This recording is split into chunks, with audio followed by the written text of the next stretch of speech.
5th में तूने क्या सीखा था, उस टॉपिक का नाम बता। याद रहेगा क्या? याद रहता अगर तू क्या करता? परफेक्ट। क्या करता? रिवीजन। क्या करता? रिवीजन। तो तीसरे नंबर का स्टेप क्या आएगा? रिवीजन। क्या आएगा? रिवीजन। तू क्लासरूम में आएगा, मैं तेरे को चीजें समझा दूंगा, घर जाएगा, तू सीखेगा प्रैक्टिस करके, फिर वो भूले ना इसकी पूरी टेकन केयर करेगा तू। कैसे? उसको बार बार रिवाइज करके। डेली स्टडी से ज्यादा इंपॉर्टेंट है तुम रिवीजन को कितना इंपॉर्टेंस देते हो। समझ आ रहा है? तो तू रिवीजन करके उसको सीखेगा। अब जो 4th स्टेप आती है वो स्टेप है तेरा टेस्ट। बच्चे क्या करते हैं? पहले ही टेस्ट में आते हैं, बच्चे भी पेरेंट भी पहला ही टेस्ट देते हैं किसी भी कोचिंग में, बोले मेरे बच्चे के स्कोर ही नहीं आ रहा। और जिनका आता है वो भी पहले खुश हो जाते हैं, बोलते मेरे बच्चे का तो आउट ऑफ आ गया, और जो बची हुई फीस है वो भी लाके भर देते हैं। फिर दूसरे तीसरे टेस्ट में गायब उसका स्कोर। समझ आ रहा है? ये चौथे नंबर पे आएगा। टेस्ट उसी को करेगा तू जिसका तूने क्लास अटेंड किया है, जिसकी तूने प्रैक्टिस की है, जिसका तूने रिवीजन किया है। उसी टॉपिक का अगर तू टेस्ट दे रहा है और उसको खुद को जज कर रहा है कि मेरा उसमें प्रिपरेशन कितना हुआ, तो वो सही बात होगी। बिना क्लास किए, बिना प्रैक्टिस किए, बिना रिवीजन दिए अगर तू टेस्ट दे रहा है तो उसमें कोई मतलब नहीं। और पहले 2-3 महीने टेस्ट का बस इतना ही मतलब होता है कि ऊपर तू जो चीजें कर रहा है वो चीजें तू ढंग से कर रहा है कि नहीं। अगर तेरा टेस्ट में स्कोर आ रहा है तो तू चीजें ढंग से कर रहा है, करता रहे। अगर स्कोर नहीं आ रहा तो प्लान चेंज करो। देखो गलतियां क्या हो रही है, फैकल्टी से आके बात करो। मुंह मत फाड़ बेटा, पेन मार दूंगा अंदर। ओके, इतना स्मार्ट आदमी पढ़ा रहे, तुम मुंह फाड़ रहा है, नाराज हो गया मैं। ओके, बात समझ आ रही है? अगर स्कोर नहीं आ रहा है, अगर स्कोर नहीं आ रहा है तो तू प्लान चेंज कर। तू 2-3 बार ट्राई कर खुद से, पहले खुद से कर, और 2-3 बार चेंज करने पे भी अगर स्कोर ही नहीं आ रहा तो फिर फैकल्टी से बात करा के बोले सर मैं ये कर रहा हूं, हो ही नहीं रहा, फिर उसकी बात मान के देख। समझ आ रहा है? तो ये सारी चीजें होंगी। और ये चारों स्टेप्स करने के लिए सबसे इंपॉर्टेंट चीज जो होती है वो होती है डिसिप्लिन। क्या होती है? डिसिप्लिन। जिंदगी में डिसिप्लिन बहुत जरूरी है, बहुत जरूरी है। ओके, सबको पता है सुबह उठ के मॉर्निंग वॉक करने से हेल्थ अच्छी रहती है। ओके, वो कहते हैं ना all simple things are not easy. Simple है लेकिन इजी। कौन उठेगा बोले थंडी में मस्त 2-3 गोंधळे घेऊन पांघरून झोपाय, मजा वाटेल सुबह के। अरे मॉर्निंग वॉक के लिए कौन ये कॉम्प्रोमाइज। अच्छा, वो न्यूज पढ़ के तो बच्चे बहुत मोटिवेट हो जाते, बोले सलमान खान का एक फ्रेंड था 24 घंटे में से 3 घंटे जिम करता था, फिर भी हार्ट अटैक से मर गया। बोले जिम करने वाला मर रहा है तो मैं काहे को जिम करूं। जिम इसलिए कर रहे हैं ना ताकि हेल्दी रहे, हार्ट अटैक ना आए या ब्लड प्रेशर, ये जो कुछ भी है, ठीक है। तो अब जिम करने वाला भी मर रहा है तो इससे अच्छा है मैं नींद एंजॉय करके मरता हूं। मरना तो उसको भी है, मरना तो मेरे को भी। समझ आ रहा है? तो ये सारी चीजें करने के लिए चाहिए होता है डिसिप्लिन। ओके, और डिसिप्लिन कहां से आएगा? ये एक बहुत बढ़िया नाटक होता है सबके पास। डिसिप्लिन के लिए सबको चाहिए मोटिवेशन। बोले सर मोटिवेट करो, ठीक है, मोटिवेशन। अब ये जो मोटिवेशन है ना बेटा, मोटिवेशन के 4 लेवल भगवत गीता में बहुत अच्छे से एक्सप्लेन किए। मोटिवेशन के 4 लेवल भगवत गीता में बहुत अच्छे से एक्सप्लेन किए गए, ठीक है। मोटिवेशन कहां से आएगा? सबसे पहला लेवल जो होता है मोटिवेशन का, मोटिवेशन कहां से आता है? सबसे पहला लेवल मोटिवेशन का नंबर 1 वो होता है भय। भय मीन्स डर, भीति। मेरे डैडी से मैं बहुत डरता हूं, अभी भी डरता हूं, डैडी से और बीवी से भी। हाँ सॉरी, भूल गया था। डैडी से ज्यादा अगर किससे डरता हूं? बीवी से। पहले वाली बीवी से बहुत डरता हूं मैं। ओके, तो ये नहीं बोलना था, सॉरी सॉरी सॉरी सर, ये नहीं बोलना था। ओके, तो बोलना मत। तो भय, सबसे पहले क्या? भय। आदमी डर से मोटिवेट होता है, आदमी डर से मोटिवेट होता है। आज भी मैं मेरे घर में 7 बजे के बाद नहीं जा सकता, बोले पापा रहते हैं। समझ आ रहा है? मैंने मेरे पापा के हाथ से रोडों पे मार खाया जब टीचर था, कुछ भी था, मतलब अलग लेवल के आदमी है वो। अभी भी उनसे डरता हूं मैं, तो डर के पढ़ाई कर लिया। लेकिन ये जो भय का मोटिवेशन है ज्यादा दिन नहीं चलता। आजकल तो बिल्कुल नहीं चलता। आजकल सबसे बड़े नॉर्मली लड़कियों, क्या लड़कियों की अपनी मम्मी से जमती नहीं। समझ आ रहा है? उनको ना एक आइडियल बेटी चाहिए होती है जो बर्तन भी धोएगी, जो कपड़े भी धोएगी, पढ़ाई भी करेगी, अच्छी बात करेगी, मैनर से रहेगी, सब कुछ। बोले लड़की नहीं, रोबोट चाहिए। ऐसे कहाँ होता है? क्या जमता है नहीं इनका। पेरेंट्स लोग आते हैं ना तो सब यही करते हैं, तो उनका मम्मियों से जमता नहीं, उनको आइडियल बेटी चाहिए। ऐसे पॉसिबल है क्या? नहीं।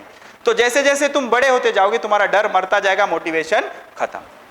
तो भय का मोटिवेशन ज्यादा दिन चलने वाला है नहीं। दूसरे लेवल का मोटिवेशन जो होता है वो होता है इच्छा। व्हाट इज इच्छा? वो बचपन में पूछते थे, बेटा बता तू क्या बनेगा? बोलता मैं कंडक्टर बनूंगा। कुछ अलग लेवल के बच्चे होते, बट बेटा तुला काय व्हायचे? बोलता मला नवरदेव व्हायचे। ओके, मतलब किसी की अलग अलग इच्छा हो सकती है, समझ आ रहा है? तो सबकी अलग अलग इच्छा हो सकती है, लेकिन इच्छा वाला मोटिवेशन भी ज्यादा देर तक नहीं चलता। बिकॉज सवेरे 3 बजे जब उठना चाहोगे ठंड के दिनों में, जब एकदम एक्सट्रीम लेवल की ठंड होती है, तब अगर सवेरे 3 बजे उठ के पढ़ना है तो ज्यादा इच्छा पढ़ने की होगी कि सोने की? देखो सब गरीब है, सब गरीब है, बोले डॉक्टर बनना है, सोने की इच्छा होगी, तो मोटिवेशन किसके लिए आएगा? सोने के लिए। तो इच्छा वाला मोटिवेशन चलेगा क्या? पहले लेवल का मोटिवेशन भय, जो तुम में है नहीं, बोले मैं डरता हूं क्या किसी से, वो है नहीं। दूसरा इच्छा, इच्छा वाला मोटिवेशन भी ज्यादा दिनों तक काम नहीं करता। अभी जो तीसरे लेवल का मोटिवेशन है जिसको बोलते कर्तव्य। देखो आपके मम्मी या पापा अगर कोई काम कर रहे होंगे तो उनको काम के लिए जाओ ऐसे बोलने की जरूरत नहीं पड़ती। इसका कारण क्या होता है? उनको पता है कि भाई मेरा कर्तव्य है, मेरे 2 छोटे छोटे कैलेंडर है, उनको खाना खिलाना है। कैलेंडर मतलब बच्चे उनके, ओके, तो उनको खाना वगैरह खिलाना है, वो उनका कर्तव्य है ना। तो कर्तव्य लेवल का मोटिवेशन एक लेवल तक चलेगा कि भाई मेरा कर्तव्य, मैं एक अच्छा बेटा बनना चाहता हूं, या ये करना चाहता हूं, वो करना चाहता हूं। तो थर्ड लेवल का मोटिवेशन ढंग से करता है काम। लेकिन प्रॉब्लम ये होता है कि हमें समझ ही नहीं आ रहा सर हमारा कर्तव्य क्या है। ये अब तुम्हारे दिमाग के बाहर का मोटिवेशन है, ठीक है। जब तक आदमी को जिंदगी क्या है ये समझ आता है तब तक स्टूडेंट लाइफ खत्म हो जाती है। तो कर्तव्य लेवल का मोटिवेशन वहां चलेगा क्या? तो आखिरी लेवल का मोटिवेशन, अब आपके काम की चीज ना, अब उछल जाएंगे सब। आखिरी लेवल का जो मोटिवेशन है वो है लव। बोले मैं सोच ही रहा था सर ये कब आएगा। वो तुम्हारा बायोलॉजिकल लव की बात नहीं कर रहा मैं, ये जो लव है अपने मम्मी डैडी से लो या अपने भाई से लो। कभी सोचा है कि मैं बड़ा आदमी बनूंगा, मेरा बैंक बैलेंस CR में होगा? CR मतलब अच्छा ठीक है, मतलब बड़े लोग हैं, ठीक है, करोड़, जे में 1 रुपया नहीं, बोले करोड़, ओके। शर्म नहीं आती? तो करोड़, ये मतलब ये बड़ी गाड़ी लेनी है, बड़ा बंगला लेना है, कभी ऐसे सोचा है क्या? सोच के देखो बहुत मजा आएगा, ठीक है ना। ये लेवल का मोटिवेशन मैंने मेरे पर्सनल लाइफ में फील किया है। मेरे मम्मी को ना गोल्ड बहुत पसंद है, सबको होता है, गोल्ड बहुत पसंद है। तो मैं जब छोटा था ना तो मेरे मम्मी के साथ जाता था किसी फंक्शन में, तो वो ना वहाँ पे हर तरह की लेडीज आती हैं, ओके। आजकल तो मेकअप का लेवल ही बढ़ गया भाई, मैं चुन्ना मारूं या ले सके, ओके। देखा कि तुमने? अरे पूरा मतलब, अरे बोले क्या भूतनी है, क्या है ये, ओके, मतलब पूरा ऐसा पोत के, अरे पता नहीं क्या है यार, ओके। हमारे टाइम पे ऐसा नहीं था, समझ आ रहा है? मतलब जब मेरी शादी हुई थी तब की बात कर रहा हूँ मैं, ओके। इतना नहीं था, मैंने ऐसे देखा भी था, नहीं था, उतना नहीं था, ओके। तो ध्यान से सुनो। तो ये मैं मेरे मम्मी के साथ जाता था, तो वो ना और लेडी को जब देखती थी ना, तो उनके बॉडी पे जब वो गोल्ड देखती थी ना, तो उसके चेहरे पे ना एक अजब सी हसरत में फील करता था। तो वो मेरे को पता था बचपन से मेरे को, और कभी कभी इमोशनल होती तो बता भी थी कि बचपन में मेरे मम्मी ने मेरे को 1 ग्राम की कुछ लिया था ऐसे करके, ये वो। तो जब मैंने मेरा पहला कोचिंग शुरू किया था ना, तो मैंने जो पहले 3 लाख रुपए कमाए थे, तब गोल्ड का भाव भी कम था, तो मैंने सरप्राइजिंगली उसको गोल्ड की चूड़ियाँ ला दी थी। तो उसके चेहरे पे जो खुशी थी ना मेरे मम्मी के, मैं बयां नहीं कर सकता, मैं बयां ही नहीं कर सकता वो खुशी उसके चेहरे पे जो थी। और ये खुशी, ये कलयुग है, पैसा ही दे सकता है इंसान को, बिना पैसे के कोई खुश नहीं होता। समझ आ रहा है? बिना पैसे के अगर खुश हो रहा है तो या तो वो पागल है या तो वो झूठ बोल रहा है, या फिर पॉलिटिशियन होगा मे बी। समझ आ रहा है? इससे ज्यादा बिना पैसे के कोई खुश नहीं। सेम चीज मैंने मेरे पापा के साथ की थी। एक मुस्लिम कल्चर में हज जाना बहुत बड़ी बात होती है, किसी को हज भेजना बहुत बड़ी बात होती है। अब हमारे पूरे खानदान में कोई हज को नहीं गया, मेरे को सरप्राइज देने में बहुत मजा आता है। हज को कोई नहीं गया, पूरे खानदान में कोई नहीं गया। तो तब ना कल्चर क्या था, आज से 10 साल पहले उसका नंबर लगाना पड़ता था गवर्नमेंट से नंबर लगाएंगे, 2-1 लाख रुपए उसका खर्चा था, आप हज को भेज सकते हो। लेकिन अगर आपको प्राइवेट से जाना है तो 5 से 7 लाख रुपए का खर्चा था उसका। तो मैंने अपने पापा को दूसरी कमाई से, मेरे मम्मी पापा दोनों को हज को भेजा था, तब भी मेरे पापा जिंदगी में पहली बार रोए थे। तो वो लेवल का मोटिवेशन मेरे लिए बहुत मायने करता है, जिसके लिए मैं 8 घंटे, 10 घंटे, 12 घंटे, 14 घंटे तक भी पढ़ा सकता हूँ। मुझे कोई थकावट नहीं होती, कुछ नहीं होता। बस बच्चे उस लेवल के चाहिए, सुनने वाले, ओके। आधा घंटा 1 घंटा पढ़ा लिया, बोले हैं, ऐसे बच्चे नहीं चाहिए, ठीक है। इसके लिए पागल लोग चाहिए। पढ़ाने वाला भी पागल, बोले पढ़ने वाला भी पागल, बोले मजा आ गया।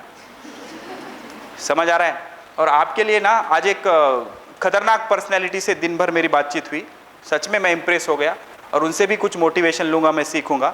आपके लिए बहुत अच्छा मोटिवेशन वो भी है, हमारे कैंपस के किंग वसीम चौधरी सर। एक बार उनके लिए क्लैप कर दो यार। ठीक है, तो ये सारी चीज़ें है बेटा।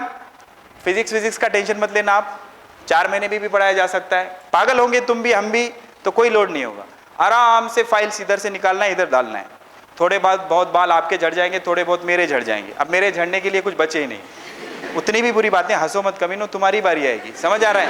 तो ये सारी चीज़ें। और आप मेरे को बाल ला के क्या करना है? मेरी शादी हो गई, मेरी 2 छोटी छोटी बच्चियाँ, अब कोई लोड नहीं। उसी चक्कर में मैंने जल्दी शादी की, समझ आया? शादी के बाद और बाल चले गए। ओके, तो ये सारी चीज़ें हैं बेटा, तो लोड लेने की ज़रूरत है नहीं। फिजिक्स का सिलेबस जो भी है, 4 महीने, 5 महीने, 6 महीने, आप बस ड्यूरेशन बताओ और क्लास में बैठने की कैपेसिटी रखो, अपन कंप्लीट कर लेंगे। 11th 12th दोनों अपने हिसाब से कर लेंगे। और दूसरी बात बता दूं, अपनी जो टेस्ट सीरीज होगी वो किसी भी बुक में से नहीं होगी। ओके, अपने अलग सवाल होंगे, सवाल भी इधर दिमाग में, इधर ही सवाल बनते रहेंगे। समझ आ रहा है? ये सारी चीज़ें चलते रहेंगी। और वसीम सर क्या है ये अगर जानना है तो आपको देख के सब पता चल जाता है कि वसीम सर अकोला के स्टूडेंट्स के लिए क्या है। तो उस आदमी ने जो चीज़ें सहकर ये सब स्टैंड किया है, अपन तो वो सोच भी नहीं सकते। तो उस आदमी की लाज रख लेना, पढ़ाई ऐसे करना कि इस बार का रिजल्ट धूम मचा दे। उनके लिए पढ़ना है, उनके लिए प्रिपरेशन करना है, ये आपके लिए बहुत बड़ा मोटिवेशन है। बस ये समझकर हम जंग शुरू करेंगे, धड़ाधड़ सिलेबस खत्म करेंगे। कम से कम 10 बच्चे इस क्लास से 700+ आना चाहिए। ठीक है, बस इतना ही कहना था। बाकी चीज़ें क्लास में देखेंगे, सिलेबस स्टार्ट करेंगे। जो भी चीज़ें होमवर्क वाइज ये वो मैं आपको जब लेक्चर स्टार्ट होंगे तो तब समझा दूँगा। ठीक है, थैंक यू।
ये ऑन है।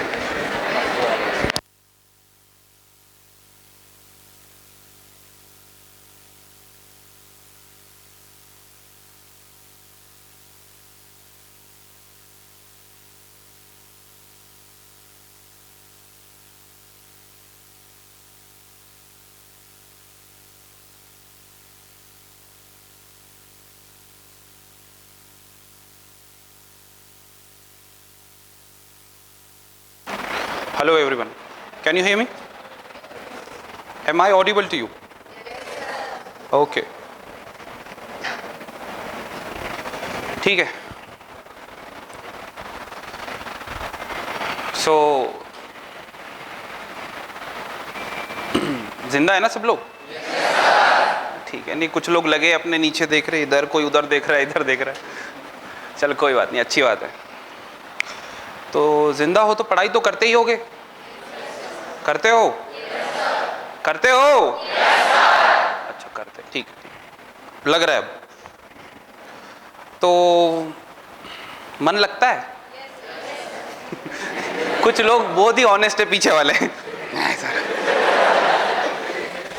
है ना? देखो 2 चीजें होती है, एक होता है इंटरेस्ट और दूसरी चीज जो है इसके साथ में फियर। तो फालतू के शौक तो पालते नहीं अपन, तो इंटरेस्ट तो है नहीं, डर हो सकता। कितने लोग ऐसे हैं कि सर सच में इंटरेस्ट नहीं है। अब देखो मैं तो नया हूं, मेरे साथ में तो कुछ ऐसा है नहीं कि इमेज मेंटेन करना है, ऐसा कुछ है, ठीक है। तो कितने लोग ऐसे हैं you just have to raise your hand and nothing else. जो लोग मतलब मम्मी पापा के लिए आ गए, बैठ गए, पढ़ना पड़ रहा है, रेज योर हैंड। देखो चाहते सब है हाथ ऊपर उठाना लेकिन उठाता कोई नहीं। ठीक है, कोई बात नहीं, कोई बात नहीं, ओके, नो इशू, ठीक है। इंटरेस्ट कितने लोगों को है? Raise your hand. देखो आप पहले देख रहे सब, अरे अपने को भी उठाना पड़ेगा अभी। ठीक है, ठीक है, ठीक है। फॉर एग्जाम्पल, अगर मैं आपको एक टॉपिक दूं, एनसीईआरटी का कोई भी एक पैराग्राफ, वो पढ़ के उसका मीनिंग समझा सकते हो मुझे? कितने लोगों को लगता है? Raise your hand. एनसीईआरटी मेरी लिखी हुई नहीं, जो तुम्हारे पास में है वो, रेज योर हैंड, अच्छे से हाथ ऊपर करो।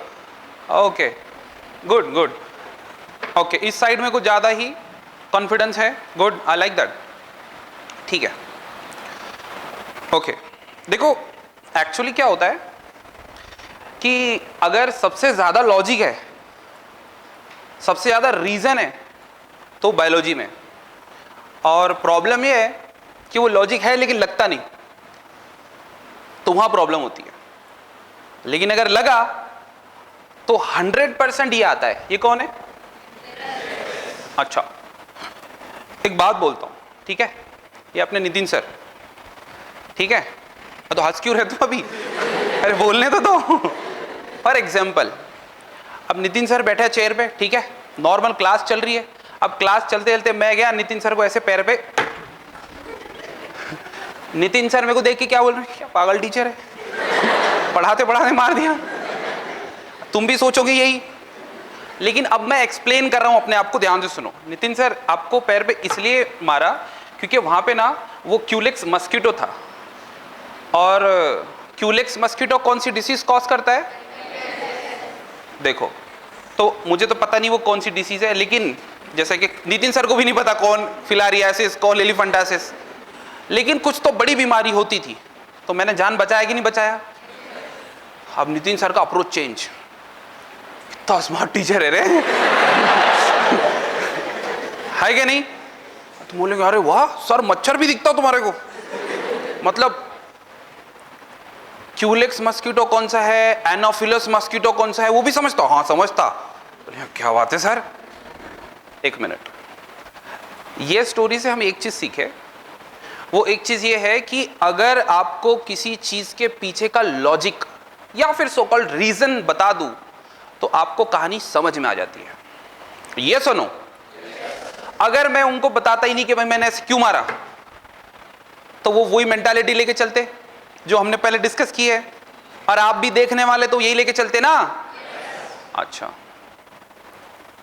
मतलब समझना जरूरी है। अब कोई भी कहानी हम स्टार्ट करें, मैं बोलूं आपको, एक राजा था, एक रानी थी, और उसका एक वजीर था, और फिर वजीर मर गया और कहानी खत्म। बोलेंगे सर क्या है ये, कोई स्टोरी है? लिंक हुआ क्या?